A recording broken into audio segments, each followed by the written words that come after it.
mais um vídeo de Yuri defendendo pesquisas de animais.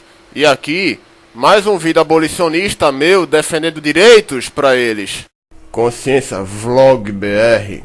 Olá galera, novamente respondo aqui a Yuri Greco, de lá do canal Eu Ateu. Dessa vez o vídeo em que ele responde as perguntas de alguns comentários que ele recebeu, que acaba sendo a continuação do primeiro vídeo dele, pró-vivissecção. Diversas colocações que ele pôs na mesa merecem assim uma resposta do lado abolicionista, defensor do fim da escravidão animal. Afinal, pesquisas que forçam seres sencientes e inocentes a uma vida sem liberdade e sem nem mesmo a propriedade sobre seu próprio corpo e vida não apenas podem, como também devem ser eticamente questionadas. No total, ele põe 13 comentários, dos quais 11 são pertinentes a uma resposta pró-direitos dos animais. Daí eu divido esse meu vídeo resposta em 3 partes.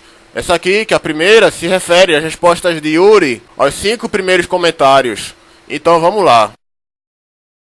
Ao responder ao primeiro comentário, Yuri afirma que o sofrimento não é um estado de espírito, mas sim uma provocação de modificações fisiológicas, e que as alterações fisiológicas causadas pelo sofrimento causam grande interferência nos resultados das pesquisas. Isso ele já tinha colocado lá no primeiro vídeo, que também eu tinha respondido. O que, digo eu aqui, não significa que seja algo admissível ou menos passível de consideração moral, visto que tanto animais não humanos como humanos sentem o sofrimento através dessas alterações fisiológicas. Em seguida, ele conta a história de uma professora que fazia pesquisas em ratos. Nessa pesquisa, a professora descobre que os dados estatísticos estavam todos caóticos, doidões, porque os ratos viviam estressados e angustiados por causa dos gatos que entravam pela janela aberta. Daí, baseado nesse relato, eu pergunto a Yuri, isso não seria uma comprovação empírica, ainda que não necessariamente acompanhada com específico rigor científico, de que ratos e camundongos realmente sentem emoções como medo e angústia? Ainda na resposta ao primeiro comentário, ele reduz os interesses próprios do animal ao mero conforto. Para ele, mesmo um confinamento pequeno, pode ser todo o espaço para ele se sentir confortável. A socialização, o instinto de querer viver silvestremente e, acima de tudo, o interesse de querer continuar vivo e fisicamente íntegro, nada são para ele, pelo visto.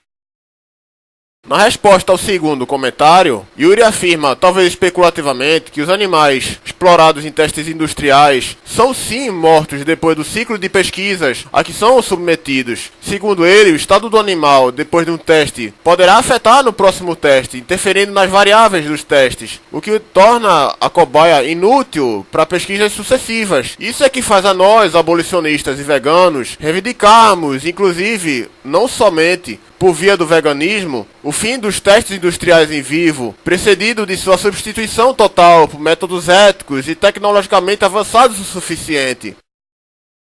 Aí, respondendo simultaneamente a 2 comentários com o mesmo assunto, Yuri reitera a questão das variáveis, ao negar a eficácia de hipotéticos testes em vivo em humanos criminosos, e coloca em jogo também o N, o universo numeral de objetos pesquisados. Em relação ao N, ele coloca uma nova informação que choca. O número de presidiários seria sempre pequeno, enquanto o N de ratos ou camundongos, em algumas pesquisas, pode passar dos milhares, ou seja, milhares de animais a serem explorados, privados de sua liberdade, proibidos de se socializar e de serem livres, e sistematicamente serão mortos no final de tudo, conforme ele mesmo e eu falamos nos vídeos anteriores. E adiante ele cita como exemplo uma pesquisa sobre hipertensão essencial ou hereditária, que a saber não são a mesma coisa. Nessa pesquisa, os ratos nascem já programados geneticamente, ou seja, são transgênicos, para serem hipertensos. Aliás, em qualquer pesquisa hoje em dia,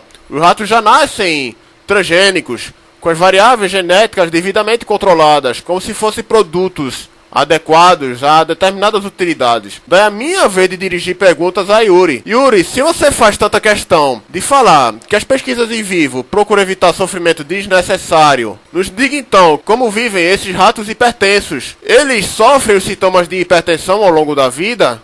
Eles sentem sofrimento com tais sintomas?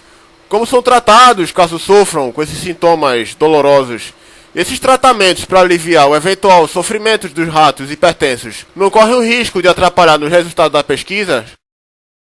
Na resposta ao comentário 5, Yuri acaba assumindo que deixou de lado no seu primeiro vídeo a fase que as pesquisas são realizadas em seres humanos voluntários. Isso na chamada fase clínica, que é, pelo que eu interpretei, a fase final da pesquisa, antes do medicamento ou tratamento ser liberado ao uso comum. Mas daí eu me lembro de tudo aquilo que ele falou sobre o problema do excesso de variáveis, quando os pesquisados são seres humanos, o que me obriga a perguntar, como fica nos testes clínicos a história da eliminação das variáveis? Eu gostaria que ele respondesse isso, uma vez que a questão das variáveis é um dos grandes pilares da argumentação dele pró-pesquisas in vivo. Logo após, ele fala que testar em presidiários é um problema ético, é uma coerção induzir uma pessoa a ser voluntária de um teste potencialmente perigoso, mesmo em troca da sustação, da detenção ou de dinheiro. Os comitês de ética, novamente, bota um monte de aspas aqui em ética, consideram coerção induzir uma pessoa afligida por determinado problema, como passar fome, a se voluntariar. Porque, por exemplo, prometer dinheiro a uma pessoa que passa fome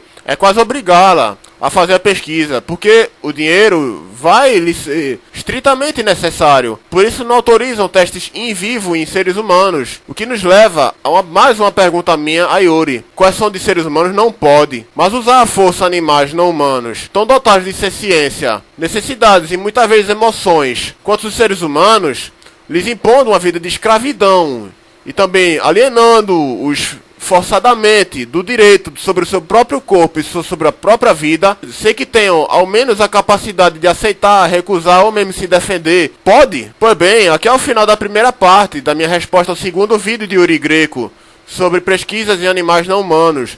Vamos agora para a segunda parte, com questões ainda mais polêmicas. Vamos indo, viu?